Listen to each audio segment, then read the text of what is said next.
Udah kamu aja. Jadi konversi itu gini Pak. Jadi sebenarnya dari sisi mesin sebelah kanan ini dicopot, diganti jadi dinamo. Tinggal di-plug aja ke transmisi yang ada. Jadi secara looks itu nggak berbeda sih. Nah, ini versinya kita, tapi ada versi yang pakai hub. Nah ini spesifikasinya. Itu aneh deh, itu jelek banget. Apa tuh? Yang hub drive. Iya. Nah ini spesifikasi kita, ECU-nya 4872, arus baterainya 100, udah IP67, programmable, auto kalibrasi, sama data logger. Jadi kalau ada kerusakan bisa dicek di sini. Ini TKD-nya 80.3. Kalau BLDC itu 2 kW, Hall untuk yang sekarang, IP56, efisiensinya 88 pakai PW. Terus RPM-nya bisa segini, torsinya 45 Newton. Ini spek biasa. Baterai ini dulu pakai foto gesit, sebenarnya speknya sama itu 1,84. Cuman bedanya kalau yang sekarang itu bisa paralel, jadi baterai dan baterai bisa ngobrol. Kalau yang gesit nggak bisa. Kalau bisa jadi 2 baterai gitu.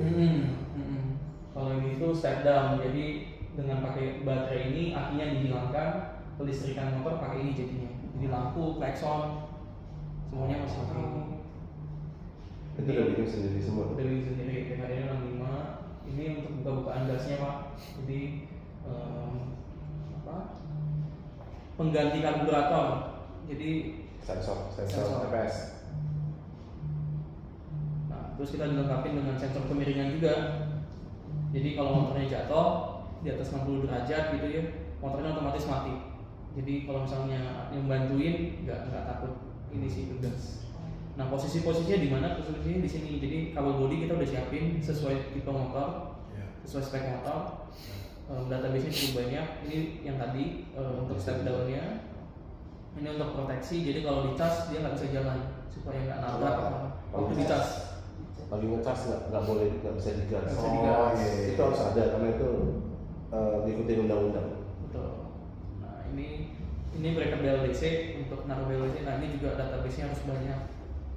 Kemudian ini BLDC, ini controller letaknya di sini.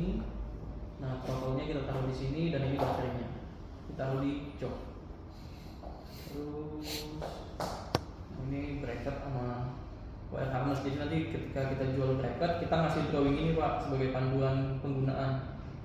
Sama wire harness-nya juga kita kasih ini jalurnya kemana.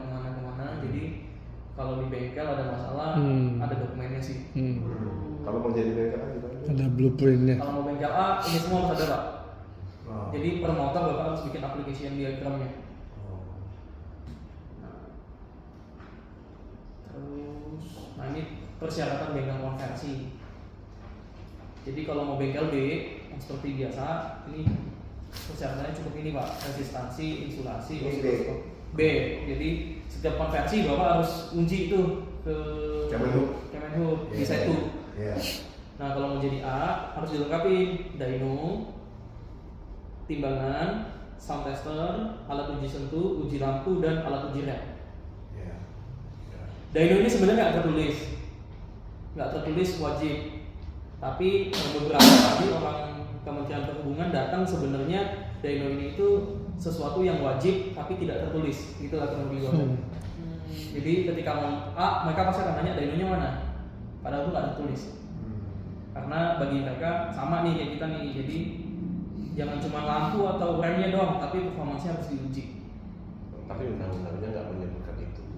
Jadi di PM 65 itu, di PM 39 itu nggak ada. Karena waktu itu kenapa saya udah sempat masukin dyno test, tapi orang keberatan. Kenapa? Kan itu kan mahal gitu ya. Tapi sebenarnya dyno test itu kan harganya cuma 75 juta kalau yang ICE, kalau yang EV 100. Itu jauh lebih mahal 2 kali lipat dibandingin uji rem. Ya kan? Nah, dyno itu kepake karena setiap motor konversi begitu uji rem sama dyno beda. Uji rem ada di bawah. Kan kayaknya kalau gini lagi mau konversi, yang menjamin itu performanya fix siapa? Gitu loh. QC-nya. Bengkel Grade A kan nama, kan harus punya alat ukurnya. Oh iya. Nah, tetapi di undang-undang dyno itu tidak diwajibkan. Ini kan grade A-nya versi Kemenhub ya. Nah, BRT ini kan grade A. Nah, BRT itu kan grade A. BRT ini sebagai grade A, misalnya nanti Surya mau jadi grade A-nya Kemenhub gitu ya. Kamu ini diberikan wewenang di PM 39 itu bahwasanya grade A boleh membina bengkel. Nah, bengkel itu juga dikasih grade A dan grade B, tapi atas afiliasinya grade A ini. Oh. Nah, makanya kan tadi kan gini, oh kalau saya ke Papua gimana gitu, saya kan punya bengkel di sana. Ya kan, mereka suruh daftarin konversi di sana, pakai sistem kita online, udah nggak perlu SLT, jadi keluarnya dari sini. Induknya dari sini, kira-kira begitu. Nah, cabang lah ya. Betul. Nah, tapi kan gini, saya ini tahunya anak buah saya kerjanya benar nggak? Dari mana? Saya pakainya ini. Oh. Apa? Di sana harus ada dyno juga dong.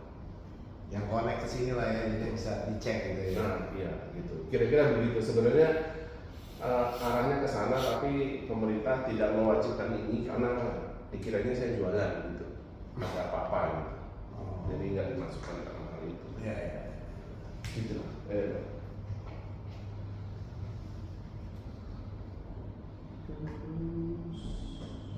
Prosedur.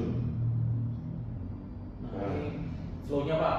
Jadi dari awal sampai mau menerima subsidi itu ada 14 step. 14 step ini versinya BRT ya. Kalau versinya Kemenhub cuma sedikit dirikan. Kalau Kemenhub itu cuma sedikit. Jadi jangan ikutin kita terlalu rumit. Kalau kita terlalu rumit, pengujian parameter ini nggak ada. Ini nggak ada. Ini versinya BRT. Oh. Jadi kalau yang dari Kemenhub 5 loncat ke 11. Lebih mudah. Kalau di kita ada error. Uji semua. Oh. Ujian semua kalau di kita, semua uji. Quality lah ya. Ya, quality concern soalnya. Hah? Iya, quality concern. Jadi dia itu pertama datang harus cek fisik dulu ke kepolisian, ke Samsat. Jadi motornya sebelum dikonversi harus cek fisik dulu. Kalau udah oke semua, baru kita bikin surat pernyataan, tanda tangan kalau ini konversi emang atas maunya dia. Jadi nggak suatu waktu nggak dituntut ya. Kemudian ada checklist kondisi. Nah, yang nomor 2 itu kabar baiknya per bulan lalu udah keluar dari surat Kapolri. Kalau dulu cek fisik itu, wah polisinya nggak mau, minta duit segala macam. Sekarang 0. Bawa surat sakti dari Kapolri, bablas semua. Sekarang malah kalau polisinya kemarin kejadian itu gini, bengkel saya yang ada di Banten, terus ke polisi, misalnya ya, Pak Yusuf Pak, wah ditolak gitu kan.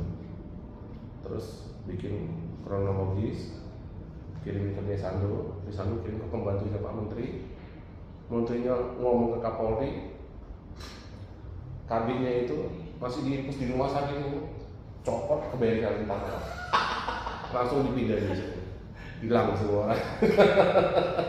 Ya pemerintah dukung lah ya. Ya, jadi itu yang nomor 2 itu tidak ada kesulitan sama sekali, dan itu udah ada itu loh, ada suratnya. Jadi bawa kemana-mana aman. Ya, masalah. Kemudian checklist, kemudian kita ngitung taksasi dan invoice. Jadi harus bayar di depan. Jadi dari SDM juga menganjurkan kita untuk bayar di depan sih. Customer bayar di depan. Semua customer bayar. Semua customer bayar depan. Kalau 16 juta berarti kan customer cuma bayar depan. 6. Gitu. 6. Nah, Tetap perusahaan kita biayain dulu dong. iya. Yes, betul. Perlu modal kerja ya. Ya, tetap perlu modal kerja. Perlu modal kerja. Habis itu proses konversi, kemudian pengujian parameter kelistrikan, ini cuma insulasi sama resistansi, kemudian QC, baru pengajuan online SUT SRT. Ini kalau ngomong bengkel A. Tapi kalau bengkel B, setelah dari sini itu masih ngajuin SPU, kemudian kita tunggu jadwal. Kalau biasanya itu habis dari sini itu ada lagi lah ya. Kalau bengkel B itu SPU, SPU, surat permohonan pengujian, tunggu jadwal, pengujian, terbitin resume, baru suratnya baru keluar ini. Ini kira-kira berapa lama? Itu kerjaan yang grade A semua. enggak. Nah, kalau grade B, Oh grade B, grade B ini wajib. Yang tadi motornya di Papua harus kirim ke sini. kasih data ini ya ke grade A ya. Enggak. Enggak. Pakai Menhub. Oh, Kemenhub ini dilakukan oleh Kemenhub ini. Oh. Ke Kemenhub. Jadi kita ngantri. Ini kan surat permohonan uji. Kirim surat, oh saya mau uji motor. Oh melalui apa BJSKT itu ya. BPLSKJ. BP apa? BPLSKJ. Ya terus oh iya. Udah diterima. Terus tunggu jadwal ya, jadwalnya 2 minggu lagi. Oh, iya. Ya udah datangnya tanggal 1 ya. Pengujian nggak lulus pulang dulu. Nanti minggu depan datang lagi gitu. Ya kayak ngurusin tata biro jasa Ya, ya. kira-kira. pulang balik. Ya udah selesai baru resume. Nah, ini Ngurusin nggak pakai biro jasa kan mahal. pengalaman kita sih kurang lebih. Udah jago ya lama. Gitu. Oh. Nah kalau di sini kan SUT sama SFUT-nya ngeluarin Kemenhub. Yang ngeluarin SUT sama surat uji tipe, sertifikat registrasi uji tipe. Ini yang ngeluarin Kemenhub. Kalau bengkelnya B. Kalau bengkel A ngeluarin sendiri. Oh jadi mau grade B ujinya harus ke Iya. ke pemerintah. Iya. Nggak boleh ke grade A. Tergantung, kamu kerja sama saya enggak? Kalau enggak mau saya. Oh. Kalau nggak pakai barang saya masa uji di saya, tanggung jawabnya saya. Mau jadi grade B aja, mau pakai barang bapak juga bisa dong bisa. Ini sama saya. Oh, SUT-nya bapak aja yang ngurusin itu. Udah selesai. Bayar jasa SUT berarti ya. Enggak kenal. Nol Pak. Kalau itu bapak yang tadi SPO segala macam itu 24. 424. Kalau di mereka kan. Kalau ke saya no, Asal beli kitnya BRT. bukan asal MOU dan pakai kitnya kita. Iya iya iya. MOU dan kitnya. Itu no. Itu sih. Terus ini sih alur yang dulu ya. Jadi Kalau yang nggak pakai kit BRT minta di ini mau nggak? Mau. Males lah ya. Oh, nanti kalau masalah Iya, kita soalnya jawab ini, ya. kalau pakai kitnya orang lain terus terregistrasi atas nama bengkel saya, Sampai garansi 3 tahunnya yang nanggung saya. Kan BRDC setahun, ECU-nya 2 tahun, baterainya 3 tahun, yang nanggung saya. Oh, itu pemerintah udah tetapkan tuh. Udah undang-undangnya ada. Undang-undangnya. Iya. Ya. Ono belinya di sono, saya suruh garansi, kita mau. Iya. nah ini alur pelaksanaan Pak. Jadi ini untuk yang grade A ya. Cuma bedanya kalau dulu 2 hari, sekarang ya mungkin berapa jam lah gitu untuk cek fisik. Yang lama sih memang sur dan sur terbit. Tapi ini better ketimbang kalau grade B. Kalau grade B itu dari ujung sini sampai sini mungkin butuh waktu 2-3 bulan. Iya. Aktualnya ya, aktualnya seperti itu sebenarnya. Kalau grade B. Sampai surat. Mm-mm. Oh, oke. Kalau grade A. Kalau grade A proses ini sih kurang lebih berapa? Paling maksimal seminggu sih nggak nyampe. Tapi lamanya kan karena STNK ya, STNK 5 hari. Kalau cuma sampai sur terbit itu cuma 2 hari. Ini sih ini proses yang aktualnya seperti ini. Jadi konversi, QC, sur terbit, penghancuran mesin lama, pembuatan STNK. Begitu. Jadi memang kalau konversi kalau masih grade B agak susah sih. Grade A lebih enak ya. Terus Ini buat di presentasi ke siapa, guys? Menko Marves. Oh, Menko. Nah, ini dong ya. iya. Kalau ini yang lebih ini sih ini yang tertulis nih. Jadi supaya lebih gampang perbedaan antara bengkel konvensional, bengkel konversi grade B atau grade A. Nah, jadi total investasi kalau grade B itu 10 jutaan. Bengkel konversi Binan atau grade B? Kalau konversi Binan ini artinya di bawahnya kita. Nah, ini ada nih beda-beda. Kalau grade A bisa 300 jutaan, kalau grade B 20 juta, grade C 4 juta. Oh, modalnya. Oh, ada tulisnya. Nah, persyaratannya apa? Ini ada teknisinya 2 tools. Ini sebagai binaan dulu ya Pak. Binaannya kita misalnya ya. Jadi ada teknisi, toolsnya ini sesuai. Jadi kalau grade C hanya tools tenaga, kunci, impact, bor. Kalau grade B dia dilengkapi alat uji sama laptop dan kabel USB. Kalau grade A nya BRT itu ini plus dyno. Makanya kenapa lebih mahal 350 juta. Sedangkan kalau Bapak sebagai bengkel grade A nya Kementerian Perhubungan itu kan gak ada dyno, hanya peralatan tangan, alat uji hambatan, alat uji sentuh, apar, uji suara, rem, berat, kecepatan dan lampu. Ini hanya 250 jutaan sih estimasi. Jadi kalau di bawahnya kita mau jadi grade A lebih mahal daripada jadi grade A nya Kemenhub.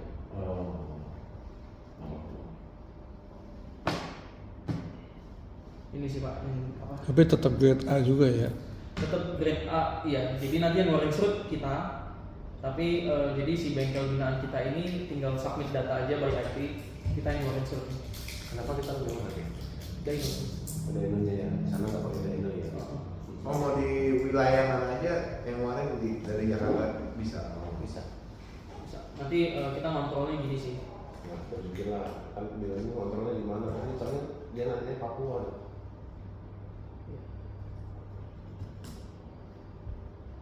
Pakainya ini sistem.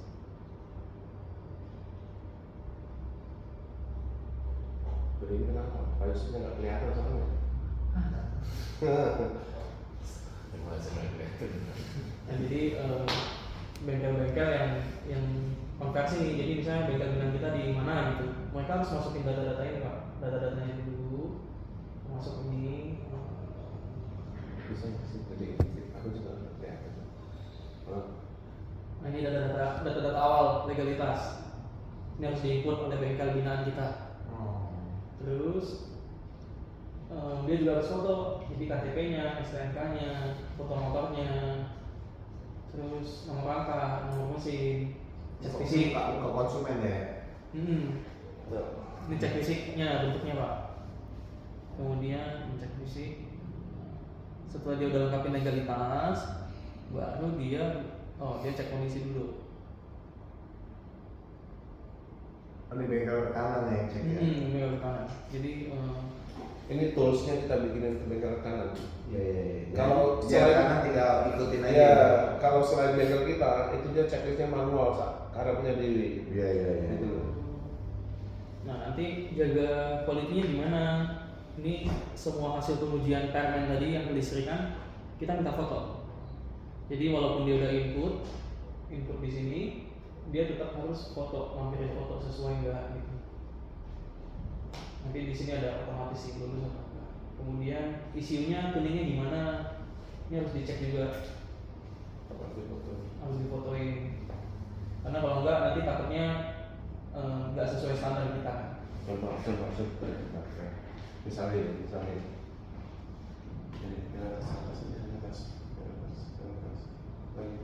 Nah ini kan battery current. Nah, kalau ininya nggak flat gini, misalnya gini,